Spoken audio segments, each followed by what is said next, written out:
자, 그래서 이렇게 운동 에너지, 위치 에너지, 이거 합한값을 역학적 에너지라고 해 라고 하는 것까지 머릿속에 좀 넣으시면 이제 고등학교스러운 기본적인 것들을 한번 보자 라고 하면요, 중학교 때는 위치 에너지, 운동 에너지, 그 다음에 일, 뭐 이런 개념들을 배워야 되니까 계산을 좀 하는 유형들의 문제들이 나올 수 있는데, 수능이라고 하는 고등학교의 내용은 개념은 다 이해하고 있잖아요. 그래서 그걸 가지고 다양한 형태의 문제를 응용하다 보니까 수치의 정확한 계산으로 수능 문제로 나오지 않습니다. 비율로 나와야 돼.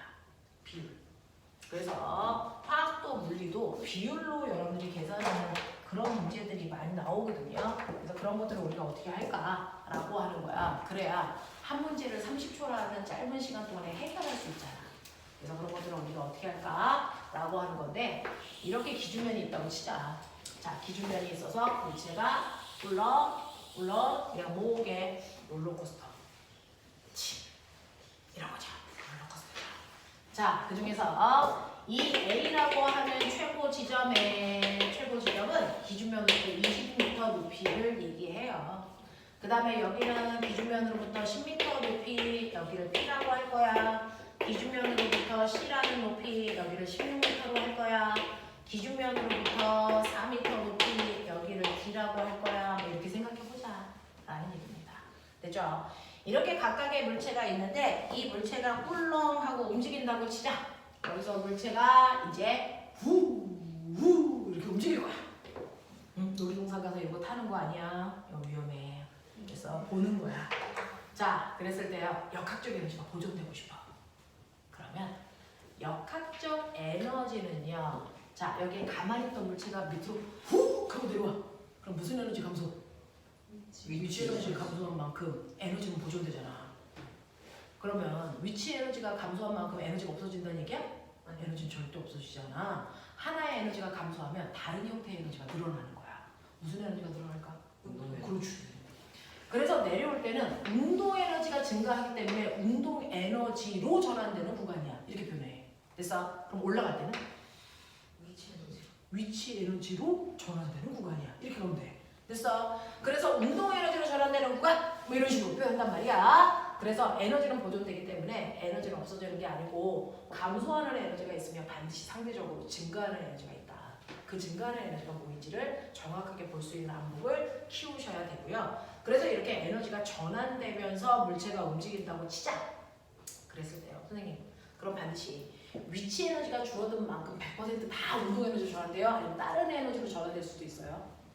다른 에너지로 전환될 수도 있죠. 근데 우리는 그 다른 에너지로 전환되는 건 반드시 뭐가 있을 때? 마찰이나 또 다른 어떤 힘이 있을 때 그래요. 됐죠? 그러면 그런 힘이 작용하지 않을 때는 역학적 에너지가 뭐되니? 그대로 보존돼.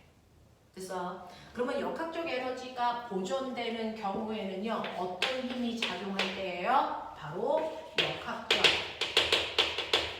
에너지를 보존시키는 힘만 작용하면 역학적 에너지는 보존돼요. 맞아. 그러면 역학적 에너지를 보존시키는 힘을 멋진 말로 뭐라고 할까? 보존력이라고 해. 그래서 역학적 에너지가 보존되는, 보존력만 작용할 때는 위치 에너지가 감소한 만큼 100% 운동 에너지 생겨. 다른 에너지 절대 안 생겨. 어떤 힘? 어떤 힘? 들어본 적 없죠? 어떤 힘이냐면 바로 중력, 한성력, 정력. 이 세 가지의 힘은요, 역학적 에너지를 그대로 보존시킨다는 거야. 그래서 위치 에너지가 줄어든 만큼 무조건 100% 운동 에너지 만들고, 운동 에너지가 줄어드는 만큼 100% 위치 에너지 만들어. 알겠어? 다른 에너지 안 생겨. 이게 보존력이야. 알겠어? 중력만 작용하거나 탄성력만 작용하거나 전기력만 작용하는 공간에서 물체가 움직이면 역학적 에너지는 보존됩니다. 되겠어? 자, 그럼 거꾸로도 있죠. 역학적 에너지를 다른 형태의 열 에너지, 소리 에너지, 빛 에너지, 그래서 네, 이런 식으로 다른 형태의 에너지로 변화시킬 수 있는 힘들을 우리는 역학적 에너지가 그만큼 변하잖아요. 이렇게 역학적 에너지를 변화시키는 힘을 우리는 보존력이 아니야 라고 해서 뭐라고 할래? 보존력이 아니야. 아닐. 한문 공부 좀 하자. 아닐. 아닐 불 또는 아닐 비. 그래서 이거를 우리가 비보존력. 이렇게 비보존력이 작용하면 역학적 에너지 중에 일부가 그래서 내 다른 형태의 에너지가 되거나 또는 역학적 에너지가 늘어날 수도 있어요. 이게 사람이 주는 힘, 저항력, 마찰력 이런 것들이죠. 이런 것들이 작용하면 역학적 에너지를 변화시킵니다. 그래서 역학적 에너지를 변화시키는 힘은 비보존력, 역학적 에너지를 보존시키는 힘을 보존력이라고 하는데 우리는 이때 얘가 A에서 D까지 가는 동안 역학적 에너지를 보존시킬 거야. 그럼 보존력만 작용해야 되겠죠? 그럼 물체와 레일 사이에 뭐가 없어야 되니? 마찰이 작용하지 않아요. 그래서 마찰이 작용하지 않는 보존력이라는 중력만 작용하는 공간에서 얘가 움직인다고 치자. 이해됐어 이제? 그랬을 때요. A, B, C, D 어디에 있던 보존력만 작용하니까 위치 에너지에다가 운동 에너지를 더한 값이 무슨 에너지다? 역학적 에너지고 이 값은 A나 B나 C나 D나 그 값이 다 어때야 된다? 같아야 된다. 이런 잠자는 왕자 새끼죠. 뽀뽀한다. 잠 깨려고. 자, 그럼 보자. 자, 이 중에서요. A라고 하는 위치에 있는 물체의 질량 M이라고 볼 거예요. 그러면 이때 A에서 물체가 가만히 있었는데 선생님이 손으로 한 번만 통하고 밀 거거든요. 됐죠? 자, A라는 위치에 있을 때 위치 에너지 얼마? 얼마? 위치 에너지. 무게 곱하기 높이니까 mg 얼마? 20. 납득해? 이렇게 써도 되지. 됐죠? 네. 운동 에너지. 0. 그렇지. 그럼 역학적 에너지 얼마? mg 20. 납득? 네. 그러면 다른 데 구해보지 않은데 얘네들 역학적 에너지 얼마? 불러. mg 20. 맞아요. mg 20. 연락 따라 하십시오. mg 20, mg 20 이렇게 나와야 정상이야. 맞아. 자, 근데 꼬맹아 B에서의 위치 에너지 얼마? B에서의 위치 에너지 mg 10이야. 그럼 운동 에너지 얼마게? mg 10. 선생님 운동 에너지 못 구하잖아요. 속력이 없잖아요. 라고 얘기하는 게 대부분의 아이들이야. 근데 우리 그럴 필요 있어? 없어요. 역학적 에너지 알고 위치 에너지 아니까 역학적 에너지에서 위치 에너지를 뺀 만큼이 운동 에너지겠죠? 그래서 이때 크기가 운동 에너지가 mg 10의 크기가 나옵니다. 맞죠? C에서의 위치 에너지 불러? mg 16. 그러면 운동 에너지 얼마? mg 얼마만큼? 4만큼. 되겠어? 네. 위치 에너지 얼마? mg 얼마? 4. 그러면 운동 에너지 얼마? mg 16이 됩니다.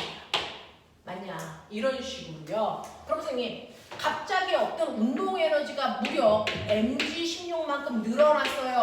왜 늘어났을까요? mg 10만큼 늘어났어요. 왜 늘어났을까요? 그건 줄어든 에너지가 있었다는 거죠. 무슨 에너지? 위치 에너지.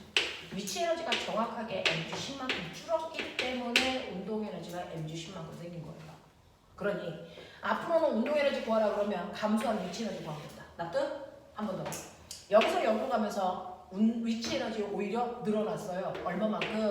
mg4만큼. 왜 늘어났을까요? 운동 에너지가 mg4만큼 아니 mg6만큼 위치 에너지 늘어났어. 이유는 운동 에너지가 mg 얼마만큼? 6만큼 감소했기 때문이죠.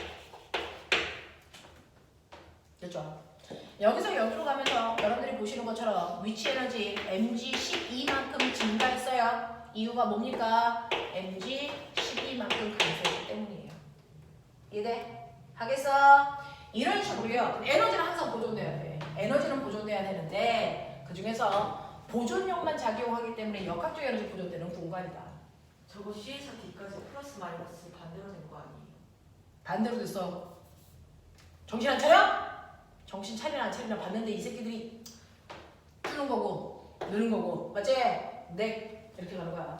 자 그래서 이렇게 에너지가 증가했다 감소했다 라고 하는 그 양이 서로의 변화량을 얘기해 주는 거다 라고 하는 거를 정확하게 기억해 가시면 된다. 그래서 운동 에너지를 구할 때 굳이 속력이 없어도 위치 에너지만으로 운동 에너지를 이렇게 예측해 갈 수 있는 거구나. 알겠어? 하겠냐? 이런 얘기죠. 자 근데 이게 중요한 게 아니고요. 꼬매나 시험에서 나와요.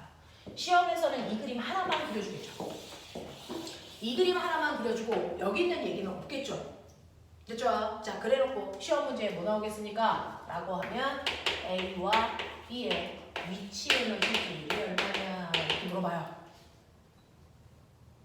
됐냐? A와 B의 위치 에너지의 비율이 얼마입니까? 라고 하면 여러분들이 여기 써 있으니까 A의 위치 에너지 mg20이고요. B의 위치 에너지 mg10이에요. 그러니까 얘네들의 비율은 20대 10이니까 2대 1이에요. 이렇게 구할 수 있겠죠? 하지만 이거 안 써준다고요. 그럼 도대체 위치 에너지의 비율은 20과 10이라고 하는 이 숫자가 어디서 나온 거냐? 이거 의미가 뭐냐? 높이. 맞아요. 위치 에너지는요. 기준면으로부터 떠있는 물체의 높이가 위치 에너지를 결정하기 때문에 각각의 위치에서 물체가 실제로 기준면으로부터 떠있는 높이 비율이 바로 위치 에너지 비율입니다. 그래서 위치 에너지 비율은 기준면으로부터 떠있는 물체의 높이 비율을 보시면 돼요.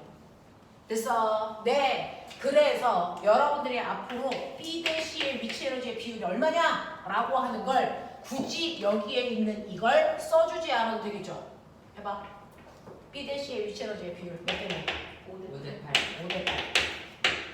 되겠어? C-D의 위치 에너지의 비율 4대 1. 됐지? 이렇게 가라고. 되겠습니까? 이런 식으로 위치 에너지의 비율은요. 그 물체가 떠있는 기준면으로부터의 높이 비율을 봐라. 높이 비율을 봐라. 그게 바로 위치 에너지 비율이다. 하겠어? 이렇게 된다. 자, 그렇다면 위치 에너지의 비율 구할 수 있어. 그 다음 무슨 비율을 보면 돼? 운동 에너지의 비율을 봐야죠.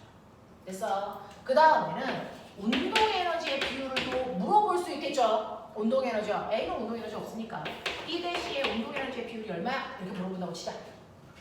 그럼 B-의 운동 에너지의 B는 여기 써져 있으니까 이거 보시면 아하 B의 운동 에너지는 mg10이고 C는 mg4니까 얘네들의 비율이 여러분들이 보시는 것처럼 얼마니? 5대 2예요. 이렇게 가면 되잖아. 그러면 이때 5대 2를 결정하는 이 10과 4의 의미만 알면 되는 거 아니야? 최고 높이 빼기 높이. 그렇죠. 이때 운동 에너지를 결정하는 거는요. 바로 이물체의 최고 높이. 자, 근데 최고 높이에서의 기준은 뭐냐? 속력이 0일 때의 높이를 최고 높이라고 합니다. 그래서 속력이 0일 때의 높이를 최고 높이라고 합니다. 자, 지금 현재 얘는 20m에서의 속력이 0이니까 이 자체를 최고 높이로 보면 되고요. 만약에 20m가 아니고 이때 속력이 있으면 이 속력이 저 위에서 자유낙하했을 때 생기는 속력이라고 생각해서 최고 높이를 찾으시면 돼요. 거기서부터 낙하거리를 보시면 돼요. 그래서 네. 자, 그래서 최고 높이로부터 낙하한 거리만큼이 위치 에너지의 비율이니까 그 비율만큼의 운동 에너지 전환됐을 거니까. 그래서 B와 C에서의 운동 에너지의 비율은 최고 높이로부터 물체가 내려온 거리 보는 거야. 얘는 10m 내려온 거네. 얘는 최고 높이로부터 4m 내려온 거네. 얘는 최고 높이로부터 16m 내려온 거네. 그러니까 여기와 여기의 운동 에너지의 비율은 5대 2네. 알겠습니까? 이거예요. 그래서 얘의 운동 에너지의 비율이 5대 2고요. C 대 D의 운동 에너지의 비율 이게 1대 4. 이거예요. 됐어? 그래서 운동 에너지의 비율은 최고 높이로부터 낙하거리 보는 거다. 낙하거리 보는 거다. 이거 생각하면 돼. 낙하거리 보는 거다. 최고 높이로부터 해. 되겠어? 근데 꼬맹아 이제 한순간만 더 봐. 지금 이거 운동 에너지 비지. 맞지? 그러면 C 대 D의 속력비는 얼마야? 왜 빨리?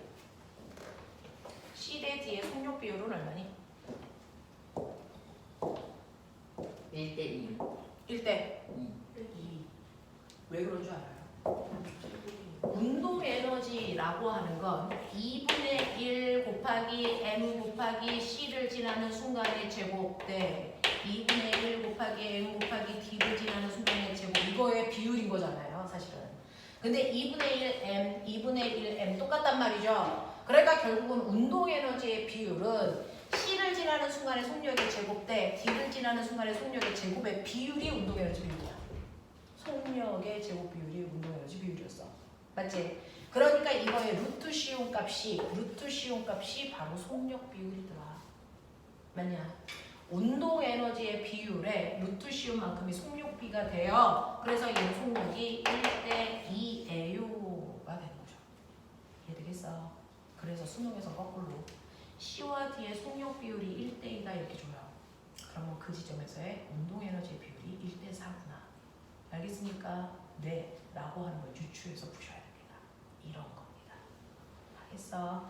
자, 이런 식으로 해서 여러분들이 속력 비율이라든가 운동 에너지 비율이라든가 이렇게 물체가 움직일 때 역학적 에너지 사이의 관계라든가 이런 것들을 조금 이해할 수 있으시면 된다라고 하는 거죠. 그래서 역학적 에너지는 보존력만 작용하는 경우에는 보존된다. 하지만 비보존력이 작용하는 경우에는 역학적 에너지는 보존되지 않는다라는 겁니다. 여기까지 중에서 질문 없어. 됐니? 여기까지는 사실은 보면 중학교 시가야. 중학교에서 벗어난 게 하나도 없어. 라고 얘기해도 무방해. 됐냐? 자, 그러면 그 중에서요. 보존력 다시 불러. 뭐였어? 분선력. 간성력. 수업. 속력. 그래. 전기력.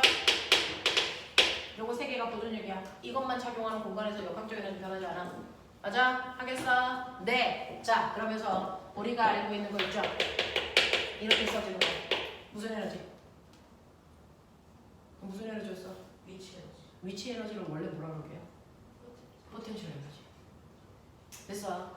우리는 위치 에너지를 중학교 때는 위치 에너지 이렇게 얘기하지만 원래 위치 에너지 이름의 원래 값은 포텐셜 에너지예요.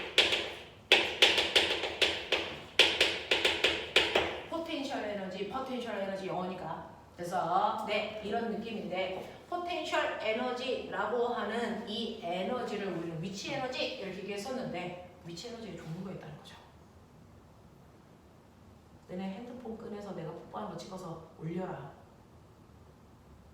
졸기만 해. 위치 에너지의 종류, 포텐셜 에너지의 종류, 이게 종류가 있어. 그래서 그 중에서 우리가 배운 위치 에너지는 무슨 에너지일까? 무슨 위치 에너지? 그 위치 에너지 누가 만들었어? 물체가 높은 곳으로 올라가면 거기서 위치 에너지 생겨요. 라고 하는 이 우리가 배운 위치 에너지는 누가 만든 위치 에너지일까? 바로 중력이요. 맞아. 그래서 포텐셜 에너지는 세 가지가 있어요. 중력 때문에 만들어진 중력 포텐셜 에너지가 있고요. 전기력에 의해서 만들어진 전기 포텐셜 에너지가 있고요. 탄성에 의해서 만들어진 탄성 포텐셜 에너지가 있어. 그 중에서 중학교 3학년 때 얘만 배운 거야. 그래서 자, 얘만 배웠을 때요. 느껴봐 다시. 중력이라고 하는 거에 영향을 받는 건 물체의 뭐가? 질량에 영향을 받는 거지. 그래서 네. 그래서 질량이 있는 물체들이 중력이 작용하는 공간 안에서는요. 항상 질량의 크기에 비례하는 값만큼 아래로 잡아당기는 무게 중력을 받아. 중력을 받아. 예를 들면 이 아이가 22kg짜리라고 치자. 그러면 아래쪽으로 잡아당기는 20N이라는 중력이라는 힘을 받고 있기 때문에 땅바닥에 붙어있는 거지. 아래로 당기는 힘 때문에. 근데 이 작용하는 이 중력과 무조건 반대 방향으로 얘를 잡아당길 거야. 그럼 필요한 최소한의 힘. 뭐만큼? 20N. 네, 중력. 그래서 이 물체를요, 내가 2m 끌어올렸다고 치자. 그러면 중력과 반대 방향으로 얼마만큼 움직인 거니? 2m 움직인 거죠. 그래서 이때 생기는 중력 포텐셜 에너지가 얼마야? 40줄. 맞아. 포텐셜 에너지는요, 작용하는 힘과 반대 방향으로 움직일 때 생기는 에너지야. 그래서 작용하는 힘과 반대 방향으로 움직일 때 생기는 힘이야. 맞지? 네, 반대 방향으로 움직일 때 생기는 에너지입니다. 그래서 중력 포텐셜 에너지는요, 중력 위치 에너지는 중력과 반대 방향으로 높은 곳으로 끌어올릴수록 위치 에너지가 커지죠. 무슨 말인지 알겠어? 알겠어? 네. 그럼 꼬맹아. 중력 포텐셜 에너지라는 건 중력과 반대 방향으로 움직일수록, 다시 말해서 높은 곳으로 올라갈수록 위치 에너지가 커지는 거구나. 그래서 네, 이건 중3 때 배워요. 그럼 고등학교 1, 2학년 때 뭐 배울까요? 얘 배웁니다. 이게 고등학교 1, 2학년 때 배우는 또 다른 포텐셜 에너지야. 그럼 얘는 언제 배워요? 고3 때 배웁니다. 거짓말입니다. 여러분들은 교과서 개편되면서 이게 고2로 내려옵니다. 다 배워요 고2 때. 이렇게 된 거야. 그래서 너네는 교과서 개편된 교과서를 배우기 때문에 얘네들을 한꺼번에 다 이해하셔야 되는데 우리는 개정교과 전거에 하이탑으로 하고 있기 때문에 여기까지만 원에 있고요. 이거 2에 있어요. 우리 2에서 그걸 배울 겁니다. 그래서 자, 탄성 포텐셜 에너지라고 하는 걸 먼저 배워요. 탄성 포텐셜 에너지라고 하는 탄성력이 뭐냐? 탄성이 뭐야? 보이지? 원래 성질은 돌아가는 그렇죠.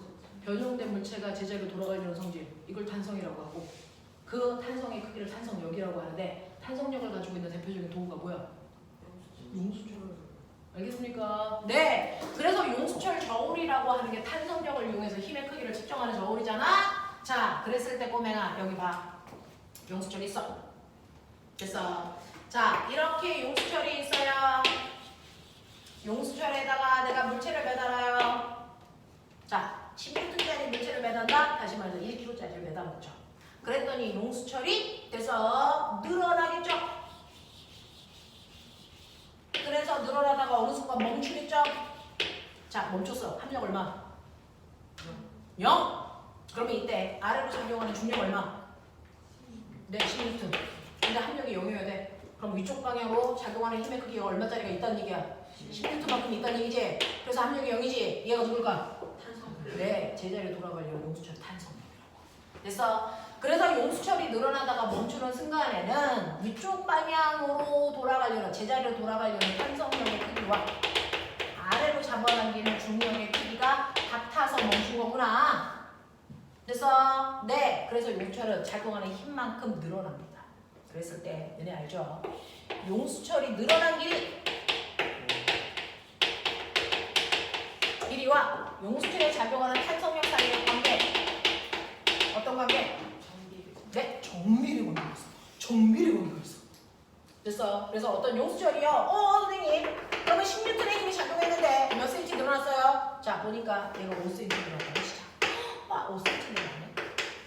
근데 이제 이름으로 어떤 애를 매달았더니 이 새끼가요 10cm 된다. 몇 뉴턴의 힘을 주고 있다는 거야? 20. 정밀히하고 있다. 그래서 용수철을 이용해서 힘의 크기를 측정할 수 있는 건 용수철은요 늘어난 길이에 정확하게 비례하는 만큼의 힘의 크기가 작용하고 있기 때문이야. 그래서 용수철의 늘어난 길이를 이용해서 힘의 크기를 측정하는 용수철 저울을 만들죠. 근데 보면 골 때리는 거 알아? 이 A라는 용수철은요 10N의 물체를 매달면 5cm 늘어나는 용수철이야. 근데 우리 집에 뚱뚱한 용수철 있어요. 뭐? 있잖아! 거기에다가 10N의 물체를 매다니까 이 새끼가요 네 똑같이 10N이니까 늘어난 길이가 같을까 다를까? 얘는 5cm 늘어나는데 얘는 겨우 1cm밖에 안 늘어나. 됐어? 이런 용수철도 있단 말이야. 그러니까 용수철이 얼마나 단단하냐에 따라서 용수철이 잘 늘어나는 용수철도 있죠? 그게 여러분들 샤프나 볼펜 속에 들어있는 용수철은 잘 늘어나요. 그래서 조금만 여러분이 힘을 세게 줘도 용수철이 철사로 바뀌죠. 됐어? 네. 자, 그런가 하면 아빠 자동차 의자에 있는 용수철. 그 의자 안에 용수철 들어있는 거 아세요? 그거 꺼내서 네가 손으로 잡고 당긴다고 치면 잘 늘어날까? 안 늘어나죠. 있다니까. 됐어? 이렇게 용수철마다 잘 늘어나는 용수철도 있고 잘 늘어나지 않는 용수철도 있네요. 그렇다면 사람들이요. 혹시 샤프 만든다고 그러는데 이 용수철 넣으면 못 쓰는 샤프가 되겠죠. 되겠죠? 용도에 맞는 용수철을 선택해서 쓸 수 있게 이 용수철은 잘 늘어나는지 잘 안 늘어나는지 사람들한테 알려줘야 되잖아. 용수철의 특징을. 그 용수철의 특징을 나타내는 상수를 K라고 쓰고 용수철 상수라고 해. 또는 다른 말로 탄성계수라고 해. 용수철이 얼마나 잘 늘어나는지를 나타내는 K값을 용수철 상수 또는 탄성계수라고 이름 불러. 알겠어? 네, 같은 말이야. 자, 그랬을 때 A라는 용수철의 용수철 상수 얼마예요? 라고 하면 쉬워. 용수철 상수는요, 그 용수철 1m 잡아당기는데 필요한 힘의 크기야. 그러니 A라는 용수철은요, 지금 10N의 힘을 주니까 1cm 늘어나잖아요. 그러면 이 용수철을 5cm가 아니고 1m인 100cm 늘어나게 하기 위해서는 지금보다 몇 배 큰 힘을 줘야 되니? 20배. 맞아요. 20배 큰 힘을 줘야 되잖아요. 그러니까 얘는 1m 늘어날 때 얼마의 힘이 필요하다? 200N의 힘이 필요한 용수철이네. 이해돼? 그러니 용수철 A의 용수철 상수값이 얼마입니까? 얘는 200Nm/m라는 용수철입니다. 이렇게 봐야 돼. 이해돼? 자, 그거에 비해서 B라는 용수철은 어떻습니까? 라고 하면 B라는 용수철은요 10N이라는 힘을 주니까 1cm 늘어나잖아? 얘명을 그러면 얘를 1m라는 100cm 늘어나게 하기 위해서 몇 N의 힘이 필요해? 100배 많은 힘이 필요하니까 100배 많이 주시면 1000N이라는 힘이 필요하네? 이 뜻이잖아요. 그러면 이 용수철 B의 용수철 상수 불러 얼마야? 1000Nm/m예요. 이렇게 쓰면 된다고요. 이게 용수철 상수의 정체라고. 그러면 이제 앞으로는 용수철이 5cm 늘어나는데 10N의 힘이 필요하니까 10cm 늘어날 때는 얼마의 힘이 필요한지 이렇게 안 물어봐. 이건 초딩 때는 하는 거야. 그러면 중딩 때는 뭐 하는 거냐면 중딩 때는요 어떤 용수철에 용수철 상수값을 이렇게 준다? 어찌게? 이렇게 용수철 상수값을 주고 어떤 이름 모를 물체를 매달았을 때 그 용수철이 늘어난 길이를 주는 거야. 용수철의 작용은 탄성이면 용수철 상수에다가 늘어난 길이를 곱한 값으로 알 수 있어요. 예를 들어 자 용수철 A 작용하는 힘을 볼게요. 용수철 A의 용수철 상수값은 얼마였냐면 200Nm/m예요. 근데 이 용수철에다가 물체를 매다니까 늘어난 길이가 얼마였냐면 5cm래요. 그럼 늘어난 길이 5cm 이렇게 집어넣고 싶니? 병신이죠. 왜? 길이 단위가 여기 cm, 여기 미터. 단위 맞아서 틀리잖아. 그럼 이거 뭐로 집어넣어야 돼? 미터로 바꿔야죠. 얼마야? 0.0. 그렇죠. 0.05m예요. 여기 넣어야죠. 그러면 단위는 단위끼리 계산하고 숫자는 숫자끼리 계산해 보세요. 얼마 나옵니까? 얼마 나와? 16. 그러니까 5cm 늘어날 때 내가 준 힘이 16톤이 맞구나. 계산돼요? 하겠습니까? 다시요. 용수철 B요. 용수철 B 같은 경우에 작용하는 힘도 뭘 거야? 용수철 B의 용수철 상수와 늘어난 길이 곱하시면 되는데 용수철 B의 용수철 상수값은 1000이래 네가. 그러면 1000에다가요 늘어난 길이가 1cm니까 0.01m 집어넣는 거 이제 상식. 그러면 계산하시면 얼마? 16N이라는 게 나오잖아요. 됐어? 자 이런 식으로요 앞으로 탄성력이라고 하는 것도 용수철 상수에다가 늘어난 값을 곱하시면 되는 거구나. 그래서 이렇게 계산할 거예요. 네. 그래서 여러분들이 알고 있는 탄성력이라고 하는 힘의 크기는 용수철 상수 K에다가 늘어난 게 곱해 이렇게 돼. F는 KX. 알겠어? 그러니까 여기에 있는 이 탄성력이라고 하는 이 자리를 F는 KX 요거 그리고 여기는 늘어난 게 X. 그럼 이제 머리 있는 척해. 머리 가지고 다니라 그랬다. 이 그래프의 기울기가 뭘까요? 용수철. 이 그래프의 기울기가 뭘까요? 용수철. 그쵸. 모든 그래프의 기울기는 x축분의 y축의 변화량이라고 했으니 x축분의 y축 계산하시면 이거 이렇게 날아가죠. 그래서 탄성력과 늘어난 길이 사이의 관계 그래프에서의 기울기 값은 그 용수철의 용수철 상수값을 나타내는 거다. 용수철 상수값을 나타내는 거다. 이렇게 되는 거야. 알겠어? 자, 그 다음에요. 그러면 우와, 내가 갑자기 이 그래프의 기울기를 알게 됐어. 그럼 이 그래프의 면적은 뭘까?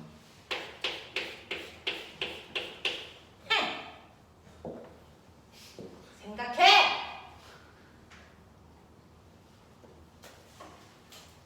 별거 안 돼.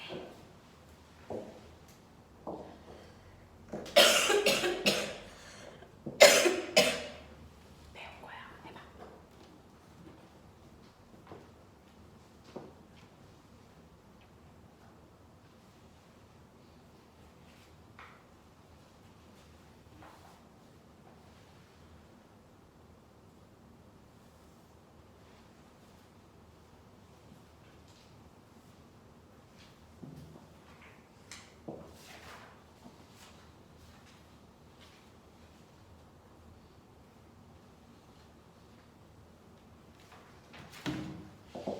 됐어.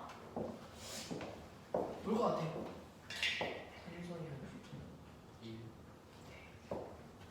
면적은요 항상 x축과 y축 고별이죠. x축이 뭐예요? 힘, 용수철에 작용한 힘. 그리고 y축은 그 힘으로 용수철을 늘어뜨린 길이. 그죠? 네, 힘 곱하기 거리. 뭐? 힘 곱하기 거리! 재밌죠? 힘 곱하기 거리. 어떤 물체에 힘을 줘서 그 힘으로 밀고 간 거리. 뭡니까? 오늘 우리가 배웠던 거리입니다. 그죠?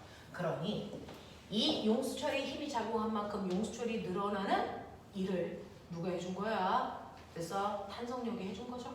그러면 그 용수철은 그 일을 뭐 한 거니? 받은 거야.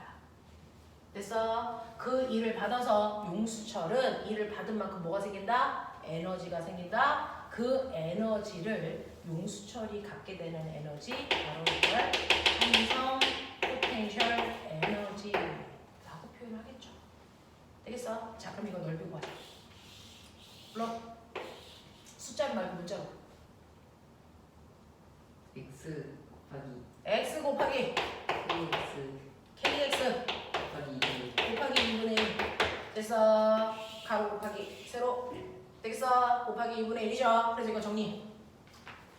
2분의 1 kx 제곱. 이게 탄성 포텐셜 에너지 구하는 식. 알겠습니까? 이게 바로 탄성 포텐셜 에너지 구하는 식이다 라고 하는 식이 나오기까지의 과정이야. 전기 포텐셜 에너지를 전기 파트에서 할 거예요. 그러니까 그때 배우시면 되고, 지금은 중력 포텐셜 에너지와 탄성 포텐셜 에너지 두 개 생각한다 라고 하는 건데, 중력 포텐셜 에너지는 중력이라는 힘과 반대 방향으로 움직이는 거리의 곱. 됐어? 자, 탄성 포텐셜 에너지는 탄성력이라는 힘과 반대 방향으로 움직이는 거리의 곱의 2분의 1이죠. 왜? 중력은 항상 일정한 크기의 힘이 계속 작용한다면 탄성력은요, 늘어나는 거리에 따라서 힘의 크기가 변하기 때문에 삼각형 모양을 만들죠. 알겠습니까? 네. 그래서 탄성 포텐셜 에너지는 2분의 1 kx제곱, 중력 포텐셜 에너지는 mgh. 맞냐? 이렇게 해서 똑같은 위치의 에너지인데 그 위치의 에너지를 누가 만드냐? 중력이 만들면 mgh, 중력 곱하기 5. 그래서 탄성력이 만들면 2분의 1 kx제곱. 되겠냐? 이렇게 보일 수 있어요. 그래서 똑같은 포텐셜 에너지, 위치 에너지라도 중력이 만드는 위치 에너지, 용수철이 만드는 탄성 위치 에너지 구하는 식. 이해되겠지? 그래서 탄성력과 관련된 그래프에서 탄성력, 변형된 길이 사이에 비례 관계를 갖는데, 이 그래프의 기울기는 용수철 상수이고 면적은 탄성 포텐셜 에너지야 라고 생각하는 거. 하겠지? 하겠지? 요거 잊지 마. 그래서 탄성 포텐셜 에너지라는 것도 있어요. 되겠지? 했지? 자, 그 다음. 그러면 이렇게 위치 에너지가 하나가 아니고요. 두 종류나 되네. 네, 나중에 시간이 지나면 세 종류까지도 여러분들은 외우겠지만 이런 식의 위치 에너지를 가질 수가 있다라고 하는 거 기억하시면서, 자, 그러면 마지막 오늘 해야 되는 것 중에 그래서 여러분들이 새롭게 갖게 되는 마지막 내용에는 뭐가 있을까요? 라고 하면 오늘 하셔야 되는 마지막의 내용은 한 덩어리 물체에서의 위치 에너지, 역학적 에너지의 전환은 어떻게 되냐 이거죠. 자, 여기에 이렇게 물체가 있어. 왜 실실 웃어? 보면 예쁘지 뭐. 아니야? 안 예뻐? 민수 대답해. 예뻐 안 예뻐? 빨리 얘기해봐. 중간 아니야! 상위권이야! 당황스럽죠? 자, 볼게요. 이렇게 어떤 물체가 있는데 이 물체가요, 지금 지면으로부터 20m 높이에 질량이 2kg짜리 물체가 있다고 치자. 사실 고등학교에 올라가면요, 질량은 그냥 M 이렇게 줘버리는데 있다고 치자. 가만히 가지고 있다가 제가 손을 딱 놓으면 자유로 가겠죠. 자, 그랬을 때 바닥에 닿기 직전에 속력이 얼마냐 이렇게 물어봐요. 이걸 구하는 방법은 중학교의 방법도 있고 고등학교의 방법도 있어요. 어떤 방법으로 구해도 상관없고.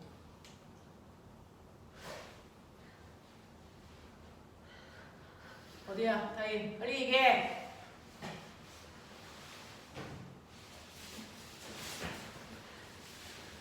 뭐야, 쟤 뭐야? 파리 치고 너무 듣고 가네? 새야? 거의 로켓 수준으로 날아다니는데 저 아이? 와, 운동 에너지 최고인데?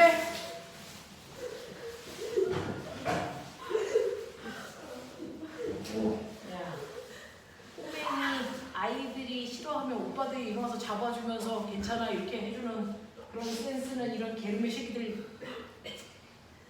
자,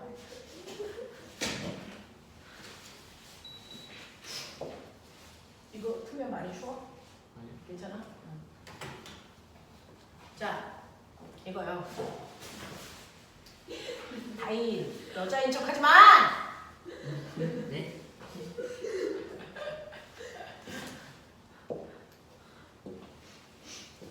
좀 이따 오빠들이 잡아줄 거야. 걱정 마.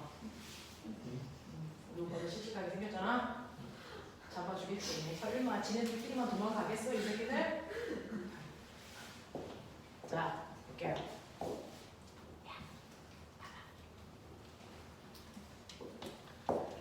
여기에서요, 중3 수준으로 풀어봐. 야, 너 빨랐다. 너 약간 빠르다. 하는 속도 최고인데?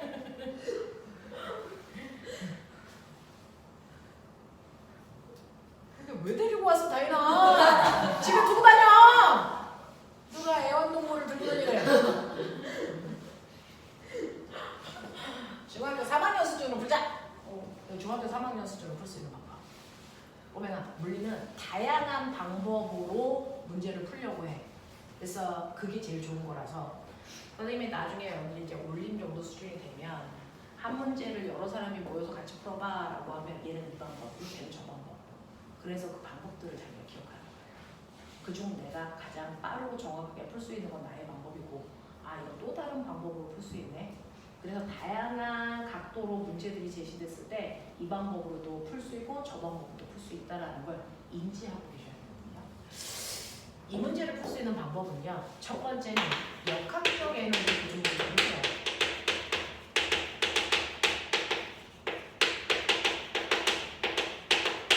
공기저항 없이 중력만 작용하고 있어서 역학적 에너지 보존 법칙을 풀 수 있는데, 그 중에서 물체가 가라고 하는 지점에 가만히 있다가 땅바닥에 닿기 직전이 나지점에 왔다고 치더라도 중력만 작용하기 때문에 가지점의 역학적 에너지와 나지점의 역학적 에너지 같습니다.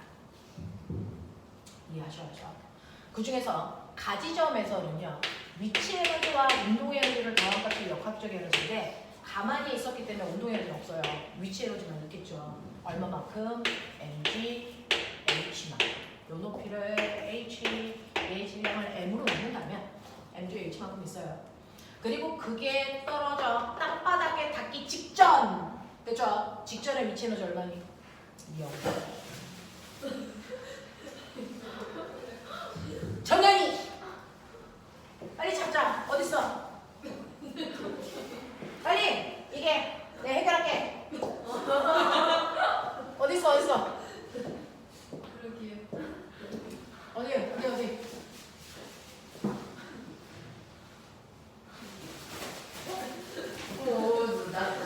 어디? 제 반응 속도 짱이지. 쟤는 무조건 봐서 최고야.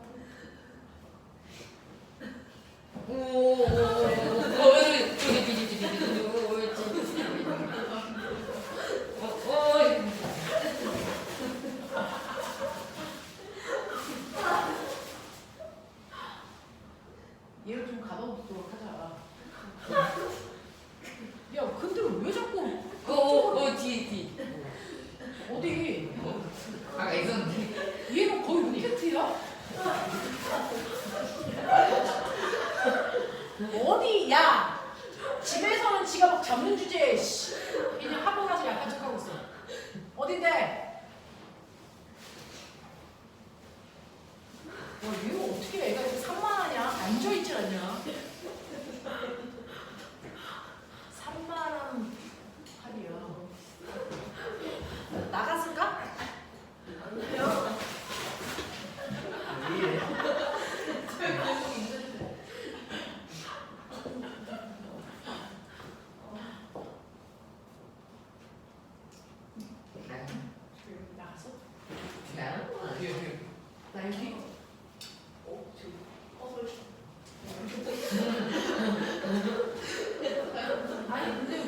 나가지도 않고 이 안에만 있으려고 그래?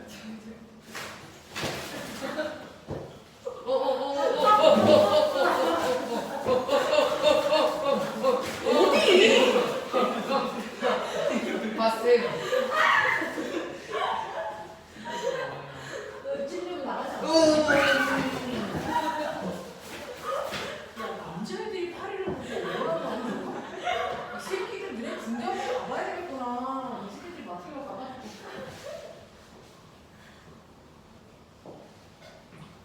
나왔어? 가져온 거야?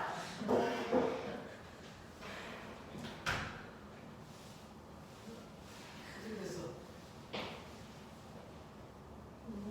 밖에 있는 거 같은데? 그치? 어딘가에 없지? 야, 너네 엄마가 팔 때만 이렇게 하는데 아빠가 같이 오 이렇게 하면 되겠어? 잡아줘야 되지 않겠어? 사실은 아빠가 이러고 엄마가 잡나? 주로 집 분위기가 그러지 않나? 엄마가 잡지 않나? 자, 봐. 이런 식으로요. 가에서는 위치 에너지만 있고요. 나에서는 운동 에너지 밖에 없어요. 그러면 이 지점에서의 운동 에너지는 속력은 모르지만 2분의 1 mv 제곱 이렇게 될 거 아니야? 근데 역학적 에너지가 보존되니까 요거 두 개 합한값이나 요거 두 개 합한값이나 뭐하다? 같다. 이 얘기죠. 그럼 결론. 최고점에서 물체가 갖는 위치 에너지와 바닥에 닿기 직전에 물체의 운동 에너지의 크기는 어때야 된다? 같아야 된다. 맞죠? 그러면 이게 이렇게 날아가. 이래. 그럼 바닥에 닿을 때 속력이 얼마니? 루트 2g h만큼의 크기를 항상 가져요. 항상 가질 수밖에 없어요. 그래서 얘는 2 곱하기 중력 가속도 곱하기 높이이기 때문에 바닥에 닿기 직전 속도 20이에요. 이렇게 되는 걸 우리는 구해낼 수 있단 말이야. 이게 중학교 내용이야. 중학교에 푸는 거야. 됐니? 자, 근데 이걸 고등학교 내용으로는 뭘로 풀 수 있냐면 이거를 등가속도로 풀 수 있죠. 이걸 등가속도로 풀 수 있어요. 자, 물체가 가만히 있다가 손을 놓는 순간 중력에 의해서 자연학합니다. 맞죠? 중력만 받아 자연학하니까 이 물체가 떨어지면서 점점 속력이 빨라질 겁니다. 그래서 그랬을 때 바닥에 닿는 순간의 속력이 얼마냐 요거 구하라는 얘기고 가속도는 중력 가속도고 낙하한 거리가 20m인 건 알지만 뭐는 몰라. 지각 때 시간은 뭐죠? 시간을 모를 때 쓸 수 있는 유일한 공식. 네.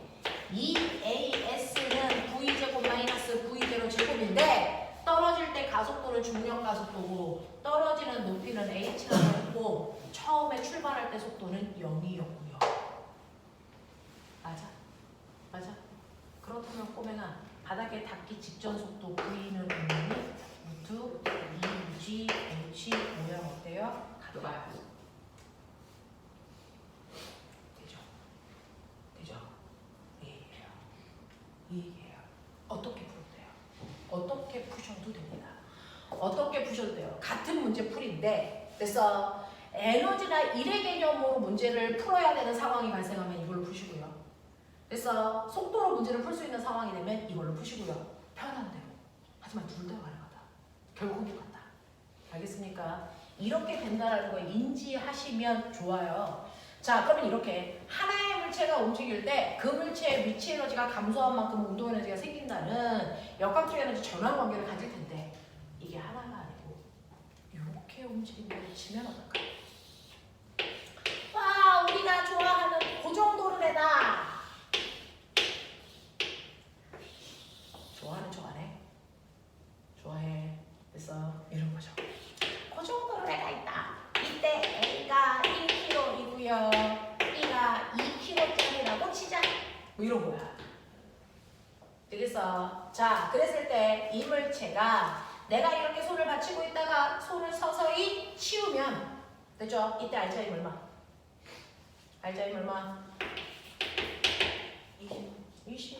매달려 있는 물체의 무게가 알자임이 된다. 기억나죠? 그러니 이물체의 무게 20N이 알짜의 힘이 될 겁니다. 그래서 20N이라는 알짜의 힘으로 몇 킬로를 당기냐? N병알. 그렇죠. 어쩔 수 없어. 받아들여. 그럼 이걸 질량으로 나누면 가속도 나오겠죠. 됐죠? 3kg로 나눠보시면 얘 가속도 얼마입니까? 라고 하는 두 번째 얘 가속도의 크기는 3분의 20이에요 라고 하는 게 나와. 그죠? 이렇게 움직일 거야. 자, 그러면서 얘는 내려가고 얘는 끌려가겠죠? 이렇게 되는 동안 여기에서의 뭐 얘가 몇 미터 내려왔을 때 속력 얼마 이런 거 우린 구할 수 있어.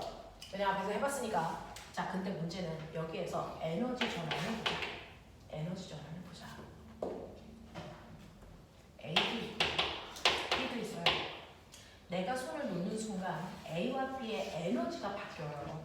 그 중에서 운동 에너지의 변화량, 위치 에너지의 변화량, 역학적 에너지의 변화량은 어때? 요거 보자.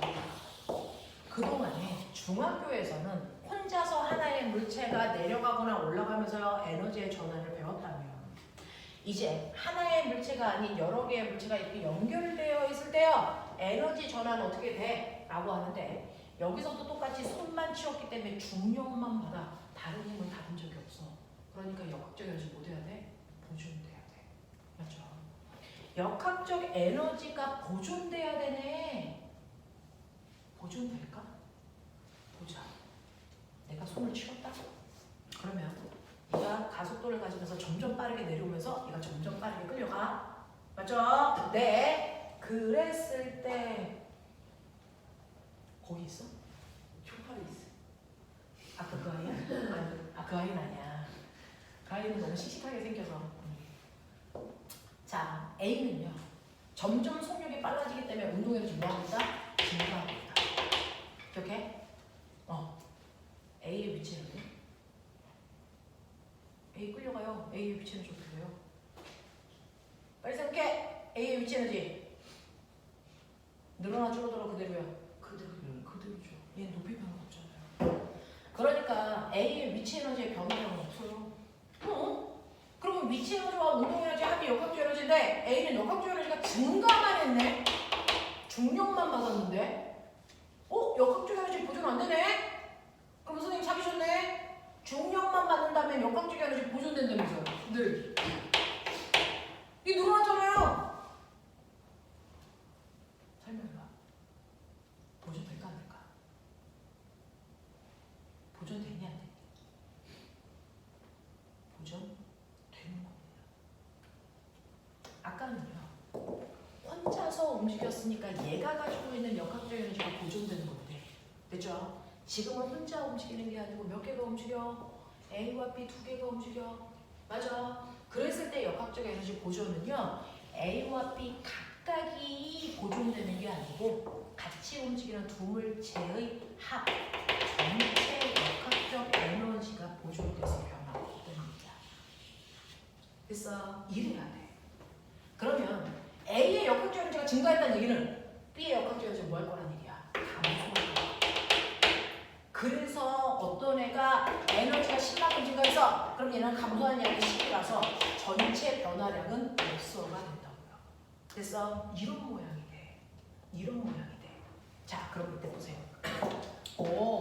이렇게 한 덩어리를 묶여있을 때는 전체 역학적 에너지의 합이 보존되는 거구나. 각각이 보존되는 거 아닌 거구나.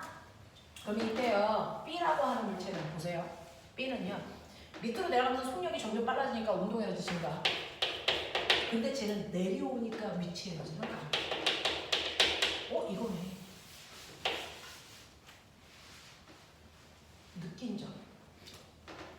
이렇게 써드리면 느낀 점. 근데 전체는 역학적 에너지의 변화가 없어졌는데 그럼 어떻게 해야 되니? B의 감소한 위치 에너지의 크기가 뭐랑 같아야 되니? A와 B의 운동 에너지 증가량을 합한값이랑 어떻게 해야 되니? 같아요. 맞아. 예를 들어서 얘가 20m 내려가고 치자. 20m 내려가고 치자. 그럼 얘 감소한 위치 에너지는 MGH. 됐어? 그러니까 B의 감소하는 위치 에너지는 mgh니까요. 얘는 2 곱하기 중력가속도 10 곱하기 내려오는 높이 20 합쳐서 400만큼의 위치 에너지가 감소했군요. 이 얘기야. 맞아? 그러면 A와 B의 운동 에너지의 합이 400만큼 증가했어요. 됐죠? 운동 에너지 증가량이 400이고 위치 에너지 감소량이 400이기 때문에 역학적인 전체의 변화가 없어요. 이런 모습이거든요. 그러면 위치 에너지는 B만 감소했으니까 B의 위치 에너지 감소량을 계산하니까 선생님 400이에요. 그러면 A, B의 운동 에너지 증가량의 합이 400이겠네요. 네. 그러면 시험에서요. 이거 두 개의 합이 얼마니 물어봐? 아니, A의 운동 에너지 얼마니? 이 값이 얼마야? 이렇게 물어보지 이 둘의 합이 얼마니? 이렇게 안 물어봐. 얼마일까?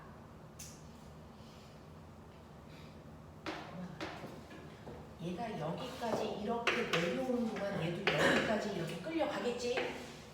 그랬을 때 여기에 왔을 때 속력은 A가 빨라 B가 빨라 같아? 같아. 한 줄로 묶여있으니까. 맞죠? 둘의 속력은 V로 똑같아. 그러면 여기에 왔을 때 A의 운동 에너지는요 2분의 1 MA V 제곱 이게 A의 그 순간의 운동 에너지겠죠. B의 운동 에너지는요 2분의 1 MB V의 제곱 이거겠죠. 이거 두 개 합한값이 400이란 얘기겠죠. 강조 선생님 A의 운동 에너지 2분의 1 MAV 제곱 더하기 2분의 1 MD V 제곱이 400이어야 되는데 제가 보니까 2분의 1, 2분의 1 똑같고 V 제곱, V 제곱 똑같기 때문에 위치 에너지의 크기 비율은 누가 결정하니? 질량의 크기 비율이에요. 이해돼? 이해돼? 그 지점에 왔을 때 운동 에너지의 비율은 그 물체의 질량 비율이 곧 그 물체의 운동 에너지의 크기 비율이다. 그러면 얘네들의 질량 비율이 1대 2이기 때문에 맞아요? 자, 이 지점에 왔을 때 얘네들의 운동 에너지의 크기 비율이 똑같이 1대 2여야 돼.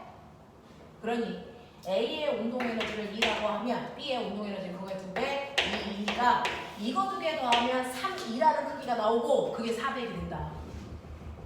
맞아? 그러니 A의 운동 에너지는 400에 3분의 1만큼이니까 3분의 400만큼의 운동 에너지를 가질 것이다. 납득하죠? 여기서의 운동 에너지 3분의 800만큼의 운동 에너지를 가질 것이다. 이겁니다. 이해되지?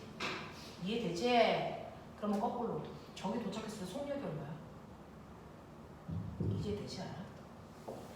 저기 도착했을 때 속력 얼마야? 라고 하면 2분의 1 곱하기 A의 질량 1kg 곱하기 속력은 모르지만 제곱하면 그 값이 3분의 4로 나와야 된다는 얘기잖아.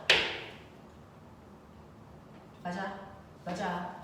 그러니 V 제곱은 3분의 200이란 얘기고 아니지 3분의 800이란 얘기고 그죠? 네. V는 얼마란 얘기야? 루트 3분의 8의 100인데 10인데 그러면 20이고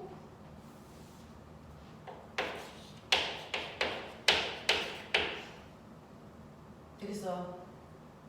그래서 계산하면 얼마나 오니? 3분의 20m. 얼마냐? 20 루트 이렇게 나온다는 얘기죠. 됐어. 이런 크기의 속력을 가질 거야 라고 하는 것까지도 끌고 갈 수 있고요. 되겠어? 네. 이렇게 다양하게 볼 수 있죠. 재밌지 않아? 물리는 약간 어렵긴 한데 재밌지 않아요? 뒤져. 재밌는 걸로 하자. 괜찮지 않아? 많이 버거? 어때? 실제로 묻는 거야. 많이 버겁니? 네. 괜찮아? 네. 많이 버거우면 빨리 얘기하셔야 돼요. 왜냐면 선생님이 가지고 있는 플랜하고 여러분들이 가지고 있는 플랜하고 맞춰가야지 되는 건데요. 저는 여러분들이 어떤 생각을 하는지는 개인적으로 다 1대1로 상담을 깊게 한 건 아니라서 잘 모르겠지만 전체 여러분들이 가지고 있는 능력치는 영재 쪽으로 끌고 가도 되겠구나 라는 생각을 하고 있어서 거기에 맞는 플랜을 짰어요. 우리 반에 해당되는 플랜을. 그래서 그 플랜대로 끌고 가려고 하는데 속도를 조금 붙여서 중학교 2학년 때 영재 시험을 좀 볼 수 있게끔 해보자. 중3 때 보지 말고 라는 플랜까지도 짠 거거든요. 근데 만약에 그 속도가 조금 버거우면 조금 천천히 가도 상관은 없어요. 저 혼자 가는 수업은 의미가 없거든요. 그래서 저의 생각이랑은 저는 좀 아닌 것 같아요 라고 하는 사람들은 빨리 얘기하셔야 되거든요. 그래서 버겁거나 또는 네 다른 계획을 가지고 계신 분들은 얘기하셔야 되고요. 그렇지 않은 한 우리 반은 영재 쪽으로 끌고 갈 겁니다. 못 따라오면 뒤지게 맞을 겁니다. 몇 대 맞으면 애들이 또 따라와. 맞으면 되죠. 자, 그래서 여기까지 되겠어? 괜찮아? 하겠어? 오케이. 자, 그럼 볼게요. 된다고 했으니까 이제 안 되면 맞는다. 자, 봅시다.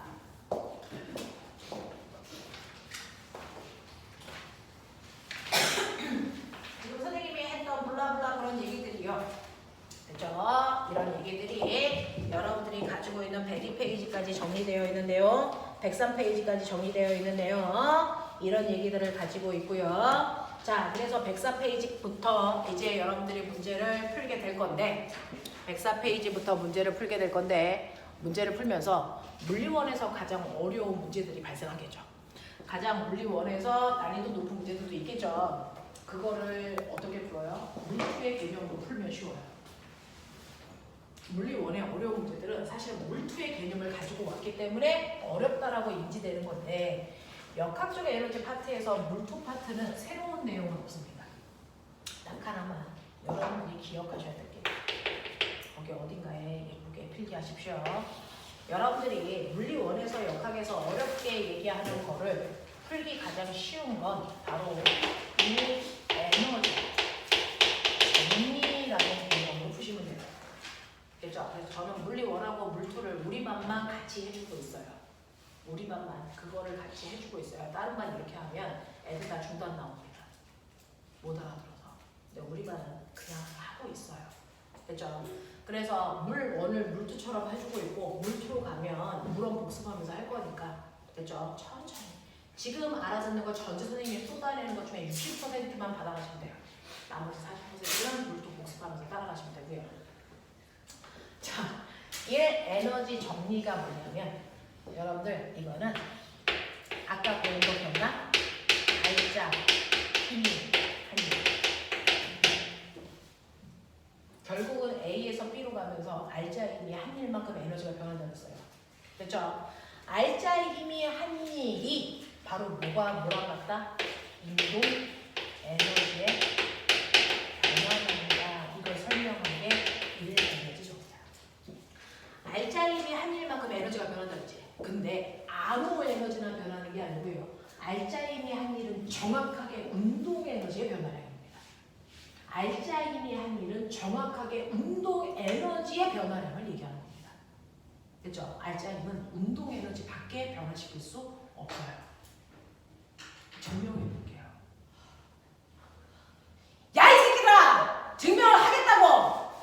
알짜의 힘이 한일은 운동 에너지의 변화량이야. 되겠어. 너네 요번에 겨울방학 기다리고 있다 내가.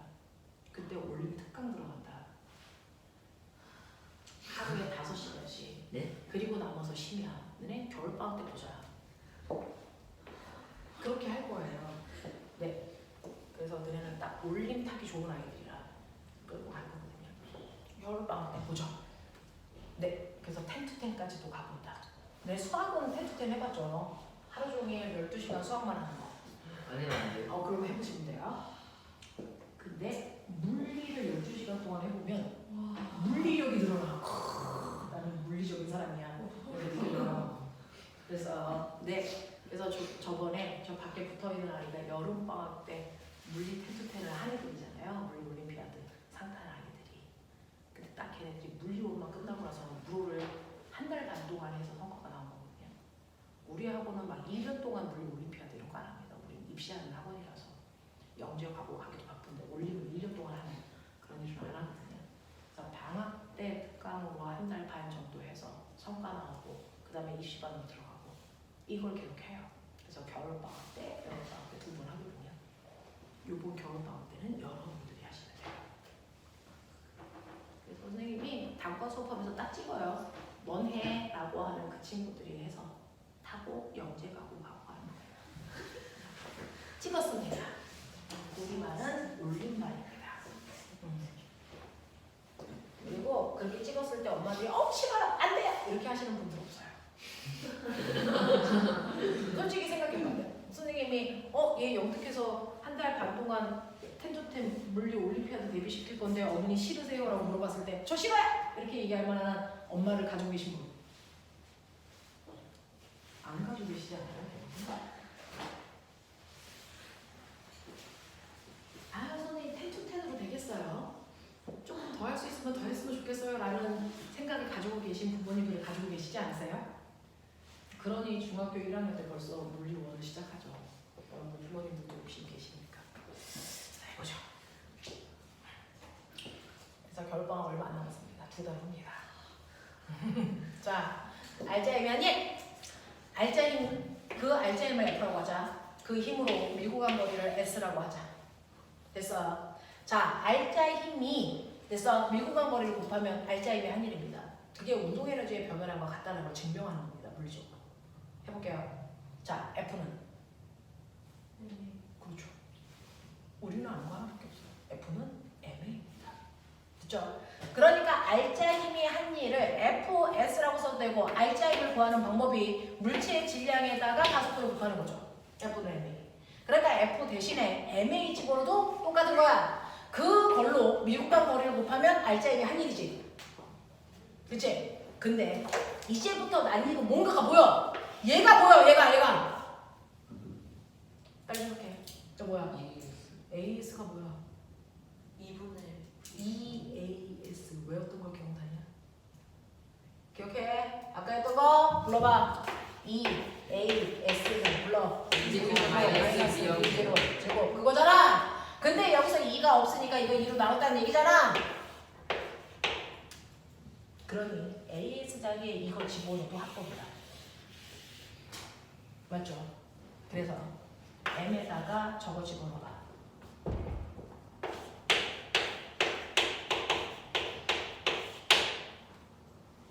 이거 계산하자.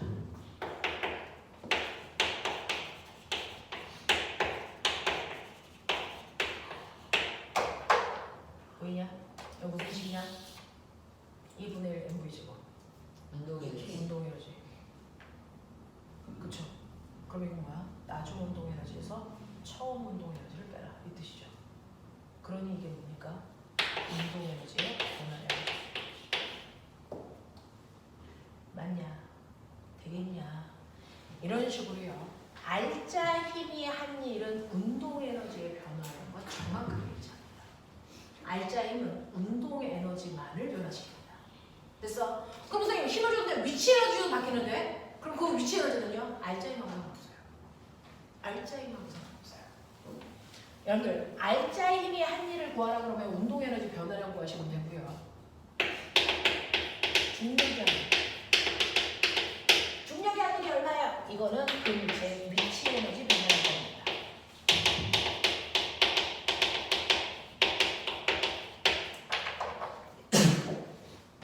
그래서 만약에 문제를 푸는데 알짜 힘이 한 일을 구하라 그래? 그럼 운동 에너지 변화량 구하면 돼. 위치 에너지 변화량 구하라 그래? 그럼 중력이 한 일을 구하면 돼. 알겠습니까? 이렇게요. 자, 이런 식으로 일과 에너지는 서로를 변화시키는 관계를 갖는데 그 중에서 알짜 힘이 한 일은 위치 에너지를 변화시킨다. 중력이 한 일은 위치 에너지를 변화시킨다.